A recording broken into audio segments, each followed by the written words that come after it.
we got this one. So today's class, before we start any topic, let us see the practical implementation, the application of this power electronic subject.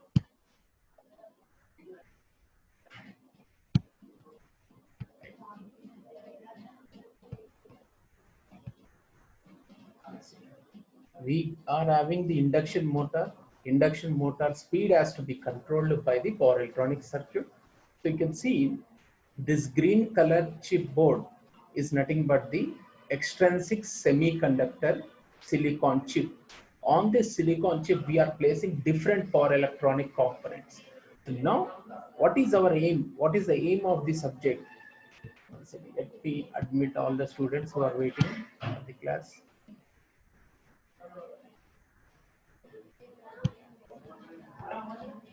So using power electronic subject, we can control the speed of the power. How to control the speed of the motor? Sorry, speed of the motor. In order to control the speed of the motor, we should control the current flowing through the motor, voltage across the motor, and power transfer to the motor using power electronic components. Now, you can see, I just replay this one. This is nothing but SCR terminal. SCR has got the gate terminal. So how we control the speed of the motor? By changing the gate terminal of the SCR. You can see here, we are changing the gate terminal. Proportional to the gate terminal, the motor speed is also controlled. So where we see the application of this particular entire setup. If you let us imagine you are traveling through the electric train, you want the different direction of the electric train, the forward direction as well as the backward direction. So achievable with the help of the power electronic circuit. So this only here SCR we are having. We are changing the direction, speed. Electric cars, electric trains use this particular power electronic circuit. Even in the lift system, when you are moving to the top floor, you are going to enter the first floor or second floor button where you are able to see it. Yes. Now you can see once again when you turn on the button, the direction is going to be reversed. So forward direction, backward direction, and the speed can be controlled with the application of the power electronics concept. So here in this circuit, we are having the SCR, whether it is SCR or MOSFET or even the IGBT, all the things can be used to control the speed of the motor. So today's class, we concentrate on MOSFET and IGBT. Right, all students unmute yourself. Right. So first, yes, please unmute all. Monica, please unmute. Mute, sorry. Mute. Right. So along with the SCR, the different power electronic devices are power MOSFET and IGBT. Today's class, we take the IGBT. So why? Let us do the comparison between the MOSFET. You can see the left-hand side, BJT is used for high voltage, low current applications. MOSFET is used for low voltage, high current applications. That is, for low to medium power applications, we go for the MOSFET. For high current, high voltage, that is for high power applications, we go for IGBT. So we'll discuss elaborately what is the IGBT, but before we study the IGBT, let us move to the MOSFET, working principle of the MOSFET.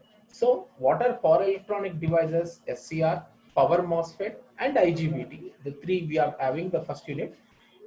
We will discuss when we have to use the MOSFET, when we have to use the SCR, and when we have to use the IGBT. For high power applications, we go with the IGBT.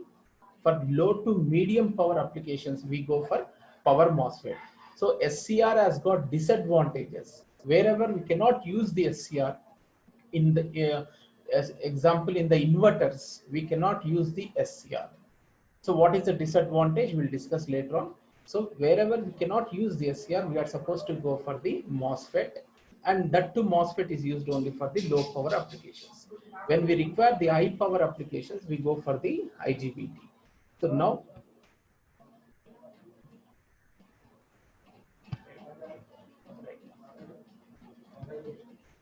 so last class we have taken, in order to Yes, manufacture. How to manufacture the MOSFET here? So let us consider a P-type silicon extrinsic semiconductor. MOSFET contains P-type extrinsic semiconductor where majority charge carriers are holes, on which at both the ends N-type silicon extrinsic semiconductor or N-type silicon material is diffused or placed on the P-type semiconductor at both the ends. The MOSFET contains a P-type semiconductor material on which at both ends N-type semiconducting materials are diffused. In order to provide the insulation, we are going to use the silicon dioxide SiO2. And metal contacts are used to connect any copper wire or any terminal to this particular N layer or P layer. So what are the three terminals of MOSFET? Source, drain, and gate. So what is the meaning of the word source? Source is the terminal used to create the movement of electrons. If the source terminal is not present, you cannot expect the movement of electrons. Source is especially designed to create the movement of electrons. Drain is used to attract the flow of electrons. So all the electrons are attracted towards the drain terminal and electrons are emitted from the source terminal. So MOSFET, when we can confirm MOSFET is on, so when proper biasing is done to source and drain terminal, electrons has to move from source to drain. Then we confirm MOSFET is on. When MOSFET is on, it will do the application of the speed control of the motor. As last class we have seen, it is used in the computer motherboards. Now let us bias this particular MOSFET. So application of pure DC signal is called the biasing. So source terminal, you can see it is connected to the negative terminal. Drain terminal is connected to the positive terminal. So first we are making the gate terminal 0. We are not using the gate terminal. So with this connection, what's going to happen? Electrons present inside the N layer of the source terminal are repelled by negative polarity of the source, and these electrons, they gain the energy. They try to move from source terminal to drain terminal. But here between the source and drain, we got p-type layer. So electrons cannot move from source to drain. You can see in the animation here. So when the source terminal is excited by negative terminal of the battery, or when the source terminal of MOSFET is excited by negative polarity of the battery, electrons present in N-type semiconductor are repelled by negative polarity and they travel to move from source to drain. But in practice, these electrons cannot come across this particular junction present between the source and gate. So now, in order to create a layer, we should create a path in between source and drain in order to move the electrons. So what we are doing? Now we are applying a positive signal to the gate terminal. So why only positive? Why we cannot apply negative in the sense? Here, when positive energy is given to the gate terminal is connected to the p-type material. P-type contains majority charge carriers, holes. Holes present in the p-type material are repelled by positive polarity and they move away from the junction, and all the minority charge carriers present inside this p-type material are attracted towards the gate terminal and they form a layer called inversion layer. You can see in the animation here. Now, when positive energy is applied to the gate, yes, positive energy is applied to the gate now. So what's going to happen? Electrons present in the p-type material, minority charge carriers, are attracted towards the gate terminal. They form a layer between the source and drain. You can see in this animation. Yes, this particular layer is called the inversion layer. How it is created? Electrons present in the p-type material are attracted towards the positive terminal and holes are repelled by the positive polarity. So all these electrons, the minority charge carriers present inside the p-type material, they form a layer between source and drain, and this layer is called the inversion layer. So we just go back to this animation here. So when the source is excited by negative polarity, electrons present in the N-type region, which is connected to the source, cannot move from source to drain. When electrons move from source to drain, we only confirm that device is on. But the problem is between source and drain, we got the p-type material where we are having the maximum holes and minimum number of electrons. In order to create a barrier or layer between source and drain, a gate terminal is connected to the positive terminal. Gate is connected to the positive terminal. So immediately when gate is excited by the positive polarity, minority charge carriers present in p-type material, which are electrons, are excited, are attracted towards the positive terminal of the gate, which you can see in this animation. Yes, these are the minority charge carriers, the electrons of the p-type material. So now what's going to happen? Electrons present in the N region, which is connected to the source, they can move from source to drain through this inversion layer. The inversion layer which contains the presence of minority charge carriers. So now we confirm that electrons are moving from source to drain. Therefore, the MOSFET is turned on. So what is our explanation here? How we are going to turn on the MOSFET? What is the construction? So this is the explanation here. Induced N channel is another name is inversion layer. Okay. Right. Regarding the technical names, you can see later. So this is the MOSFET. Today's class, the extension of the MOSFET will go. Whether it is MOSFET, SCR or IGBT, we are going to control the speed of the motor. MOSFET is especially designed for the low to medium power applications, and IGBT is used for the high power applications. Wherever we cannot use the SCR, at that particular point, we are going to use the MOSFET as well as the IGBT.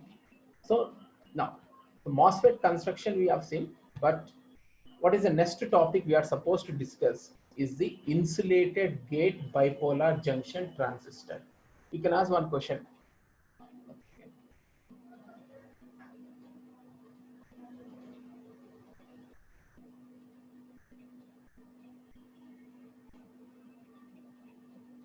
Yes, you can ask one question. Is the screen is visible? Anyone participant? Please confirm. Yes, sir. Okay, right. Right.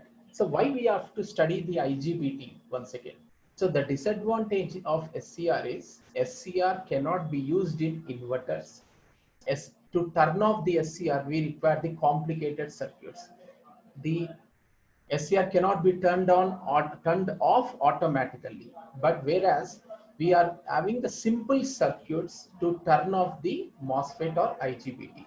So especially in the inverters, SCR is not practically used. So in the inverters and for different applications, we have to go for another power electronic component. So for low power applications, we go for power MOSFET, and for high power applications, we go for the IGBT, insulated gate bipolar junction transistor.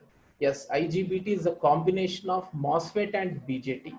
The input structure of IGBT is MOSFET, and output characteristics of IGBT is proportional to BJT.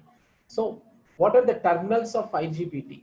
Emitter, gate, and collector.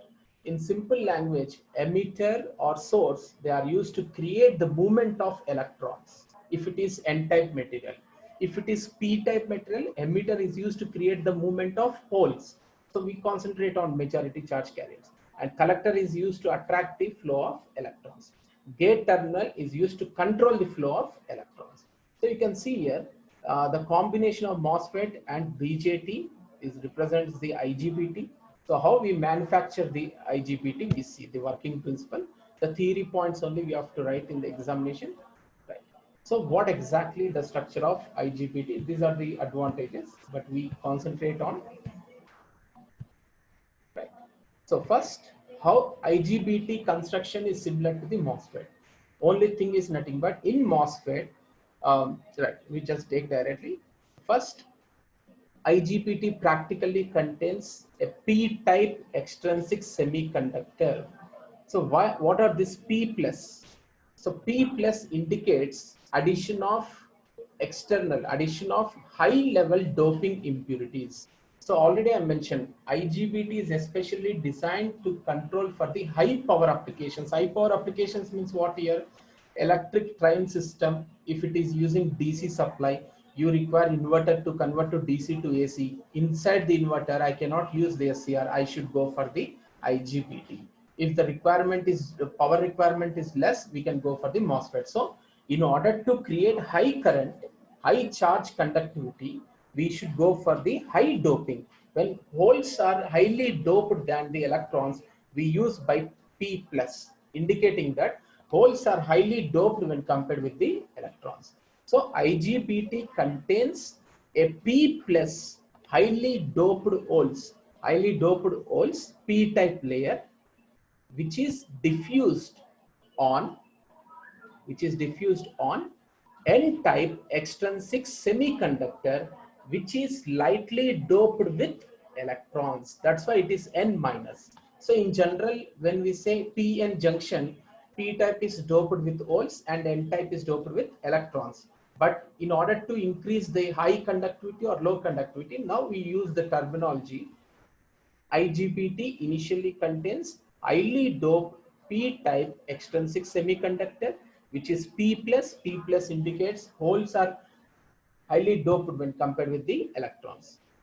On which is diffused, P plus extrinsic semiconductor is diffused in lightly doped N-type silicon extrinsic semiconductor.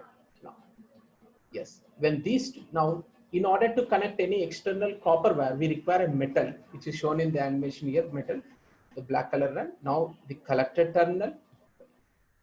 So now, once again, the construction on the lightly doped extrinsic semiconductor at both the regions, P-type extrinsic semiconductor materials are diffused. So IGBT practically contains heavily doped P-type extrinsic semiconductor, which is placed inside the lightly doped N-type extrinsic semiconductor, on which at both the ends P-type extrinsic semiconducting materials are diffused. Why we are supposed to go for this arrangement? In order to create high voltage as well as the high current, so that we can achieve the high power. If the doping concentration is high, we can able to achieve the high power requirements. So IGBT practically contains highly doped P-type extrinsic semiconductor, which is diffused in a lightly doped extrinsic silicon semiconductor N-type, on which at both the ends P-type semiconductor materials are diffused.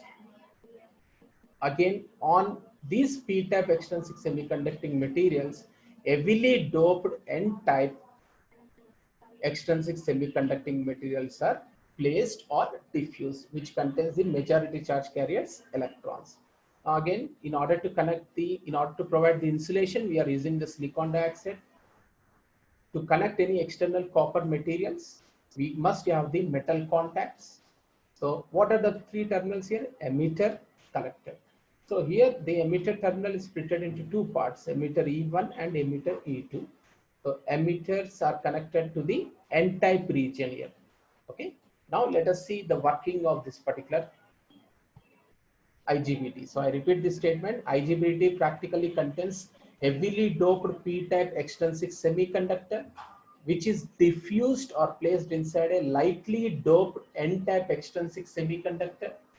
When we mention lightly doped, the name itself, the technical representation is N minus, on which at both the ends P-type extrinsic semiconductor is placed or diffused. On the P-type extrinsic semiconductor, highly doped N-type extrinsic semiconducting materials are diffused. Emitter terminal is connected to the highly doped extrinsic semiconductor. Now IGBT has to be biased. When IGBT is properly biased, so what is the biasing here? We should apply proper voltage. Yes. No need to show here the load means electric bulb. Now you see how to bias. Always connect emitter to the negative terminal of the battery, because emitter has to create the movement of electrons. If emitter is connected to the negative terminal, then only electrons are repelled by negative polarity, and electrons, they travel from emitter to next terminal, emitter to drain or emitter to collector. As in IGBT, we are having emitter, gate and collector. Our aim is nothing but when we can confirm IGBT is on. IGBT is on only when electrons are moving from emitter to collector. MOSFET is on when electrons are moving from source to drain. IGBT is on when the electrons are moving from source to drain. So you can ask one more question, sir. We are having MOSFET, and why we are supposed to study the IGBT once again? So MOSFET is especially used only for the low power applications. Low power applications means in all the smartphones, we are having small vibrating motor. In order to rotate that motor, we can use the MOSFET. But in order to rotate the motor present inside the lift, inside the electric train, we require IGBT. You can even use the SCR, but the alternate here is IGBT. So IGBT provides high power applications. The doping concentration also should be high, and it should be minimum at certain places. Therefore, the resistance will be very much less. So IGBT practically contains highly doped extrinsic semiconductor p-type material, which is diffused inside lightly doped extrinsic n-type semiconducting material, on which at both the ends p-type material is diffused. Again, on which on p-type extrinsic semiconductor at both the ends, highly doped n-type extrinsic semiconducting material are diffused. Always emitter is connected to the n-type region. You can see heavily doped N plus. For IGBT, emitter is split into the two terminals, and collector is connected to the positive terminal of the battery. So once the construction is done, the biasing has to be implemented. IGBT is biased in such a way that collector is always connected to the positive terminal of the battery, and negative terminal of the battery is connected to the emitter. You can see this particular graph, negative is connected to the emitter, again same negative is connected to the emitter. So here also the gate voltage, we have taken another battery, we require two batteries here for the biasing. Nobody has designed till now with one battery. This is the engineering challenge. In order to turn on the BJT, we require two DC voltage sources.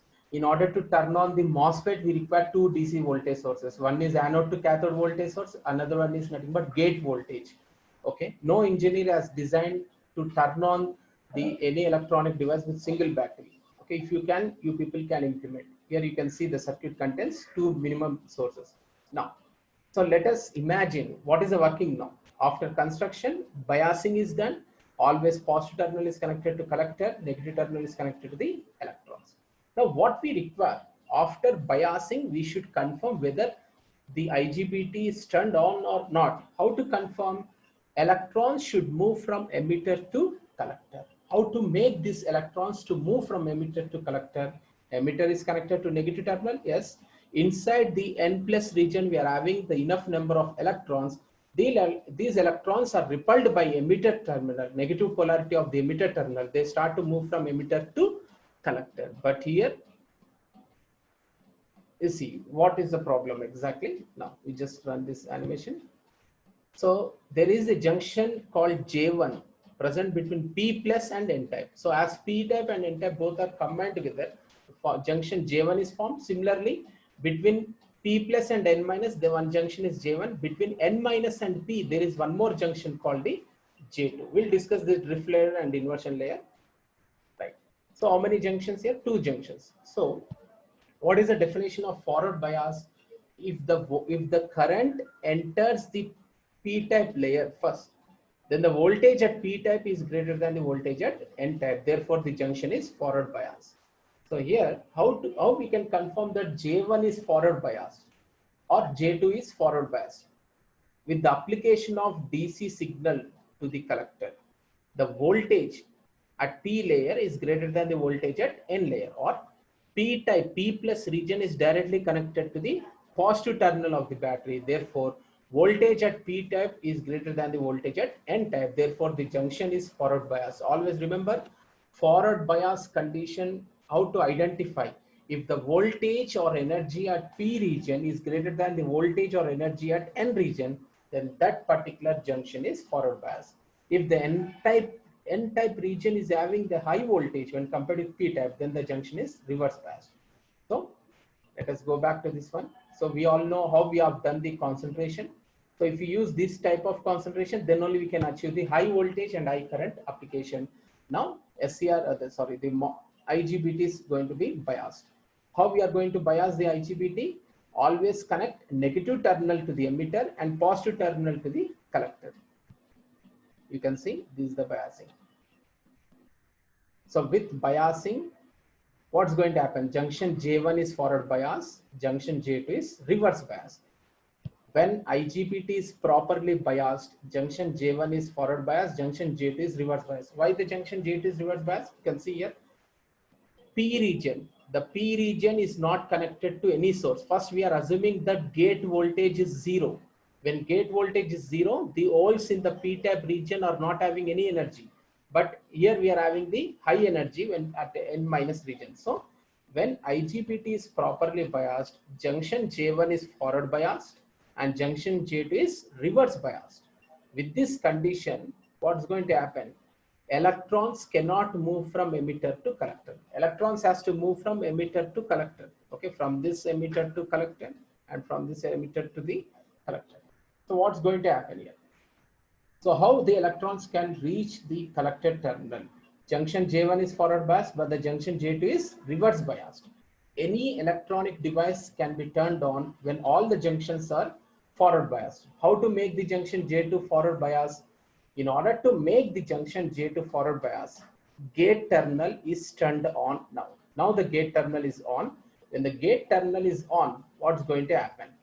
Gate terminal is connected to the P-type region. Holes in the P-type region,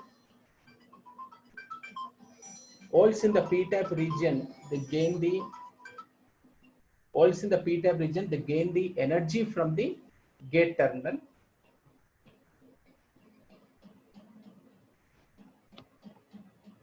Okay.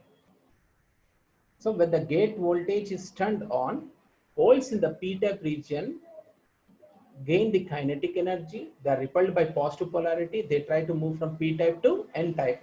In this way, junction J2 is now forward biased. When junction J2 is forward biased, what's going to happen? Both electrons will be moving from emitter to collector. So now you can see, so I repeat this one. It's very simple. Yeah, right. So we all know that IGBT contains all these different layers. Now when IGBT is properly biased, junction J1 is forward biased and junction J2 is reverse biased. When why the junction J2 is reverse biased? For the P-type, there is no electricity. Okay, so holes in the P-type are not acquiring any energy, therefore junction J2 is reverse biased. Now, if the gate voltage is increased, the holes in the P-type region gain the energy. The holes they try to move from P-type to N minus layer, therefore junction J2 is forward bias. Now you can see the movement of electrons from emitter to collector. Now you see, all of you remember one point, always electrons move from emitter to collector, but the direction of current is taken opposite to the direction of movement of electrons. Therefore the current flows from collector to emitter. In this animation, if you see, yes, you can see electrons are present here. Okay, now this blue color arrow marks are explaining the flow of current from collector to emitter, because the electrons they move from emitter to collector. So here the indication is we are showing the current. You can see the entire current is flowing through the device. The device is turned on. So IGBT is tough explanation. So I take it once again. So listen carefully, everyone. IGBT practically contains highly doped extrinsic semiconductor, P-type extrinsic semiconductor, which is diffused on lightly doped extrinsic N-type semiconductor, on which at both the ends P-type material is diffused. On this P-type material, once again, heavily doped or highly doped N-type extrinsic semiconductor is diffused. Now, in order to connect the source terminals, we require the metal contacts. IGBT is manufactured now. We should turn on the IGBT. How to turn on the IGBT? With the help of biasing. So always biasing has to be done properly. When the IGBT is properly biased, that is, collector is connected to the positive terminal of the battery, emitter is connected to the negative terminal of the battery, the junction J1 is forward biased and junction J2 is reverse biased. When one junction is reverse biased, electrons cannot move from emitter to collector. In order to make this junction J2 forward bias, what we are doing, we are turning on the gate voltage. When the gate terminal is connected to the positive polarity of the battery, when the gate is excited, holes in the p-type region acquire the energy and they try to move from p-type to n-type, n minus region, and hence the junction J2 is forward biased. When both the junctions are forward biased, electrons will move from emitter to collector. In the animation, we are showing the direction of the movement of current. Always current flows to the opposite movement of electrons. So current moves from collector to emitter. You can see in the animation now.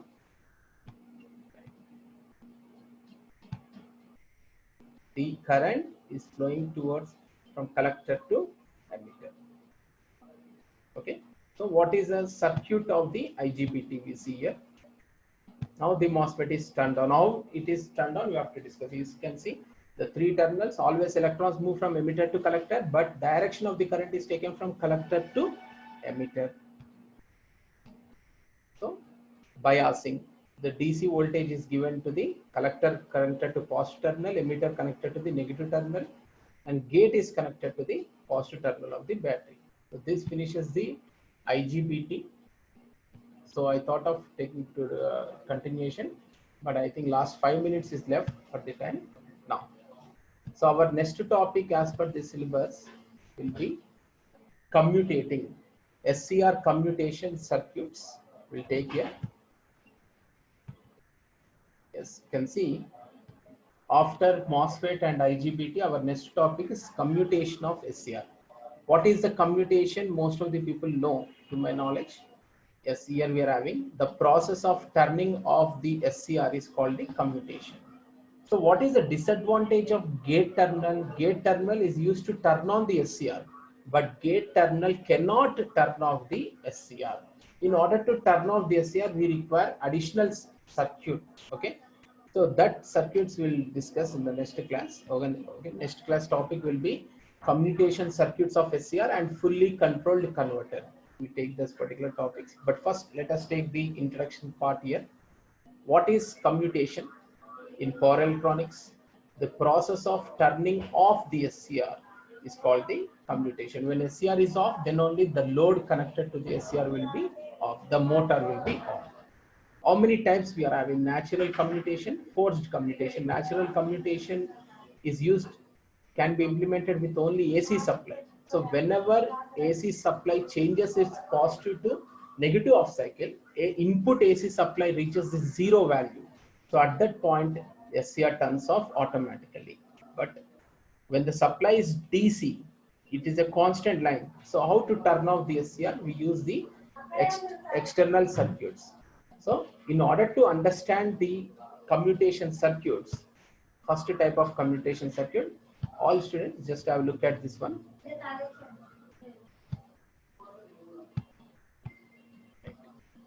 So all students just look at this particular capacitor charging and discharging. You can see here supply is connected now to the capacitor, load is connected to the capacitor. Always load should be connected in parallel with the capacitor and in series with the inductor. Remember this point.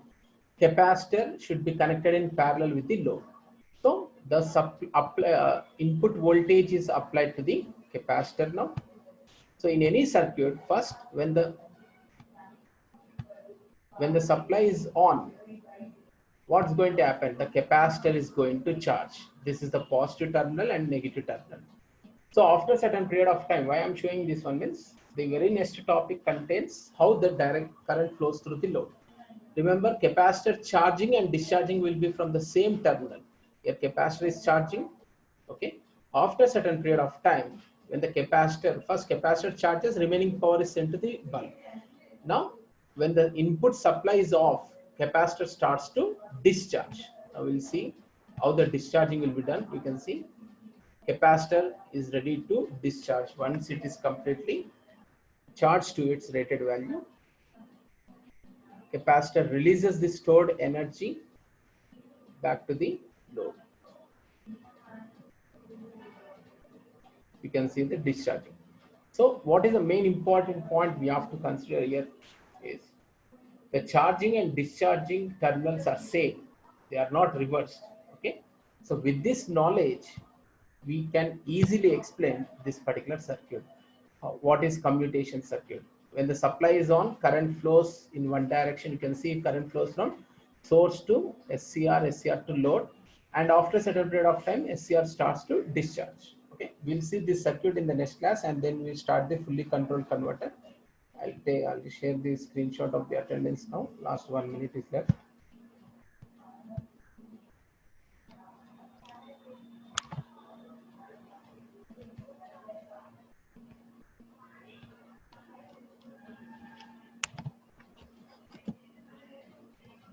In chat box, all students have entered your details. Okay, just sharing the screenshot.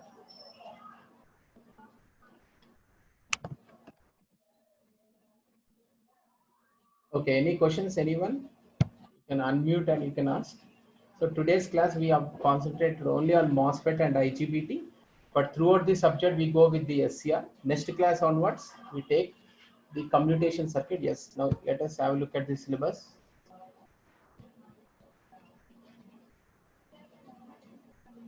The syllabus, power MOSFET we have taken, as well as the IGBT. Next class we take the methods of SCR commutation and we move to the fully controlled converter. Okay, all 23 are there. Any question, anyone? Okay. Okay, right. Thank you. You can sign off.